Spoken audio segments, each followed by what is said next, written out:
If it was up to police and the state, Sports and Spirits would have been shut down 2 years ago. But it's been allowed to stay open while its liquor license was in legal limbo. Well, 15 Finds Out investigator Alyssa Iverson spent the day digging through documents to get us a closer look at the problems that have plagued this bar for years. Yeah, it really is a lot. Hundreds of police calls to Sports and Spirits in the last decade. The list here, 10 pages long.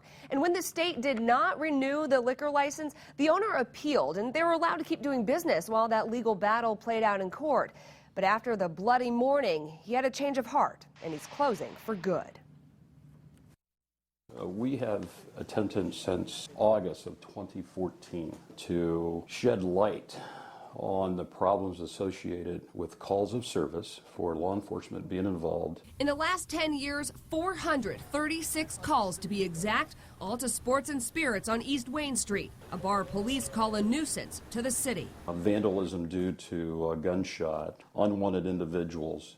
I mean, the list goes right down. Since 2006, 12 shooting calls, 7 stabbings, 15 party armed, 15 battery calls, 19 shots fired, 53 disturbances, 28 fights, and 11 calls for narcotics. At one point, I think we captured the ear of state officials. They came to a conclusion where they were going to revoke their license to serve alcoholic beverages, which basically eliminates the business then.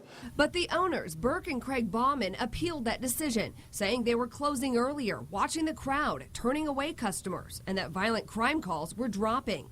2 months ago, a judge upheld the revoked license, and the Bauman brothers filed another appeal, taking it to Indianapolis in the State Court of Appeals. They were allowed to keep doing business while it played out in the courts, and police kept being called. The most recent, an armed robbery on August 30th, until this morning, a call to a shooting, 3 people dead.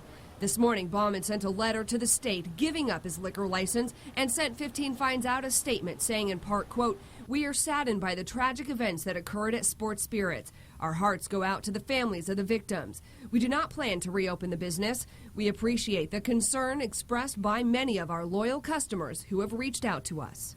Police tell me Bauman's decision to close Sports and Spirits is, quote, great news. Now, the Alcohol and Tobacco Commission down in Indianapolis still technically has to approve the bar putting its license into escrow.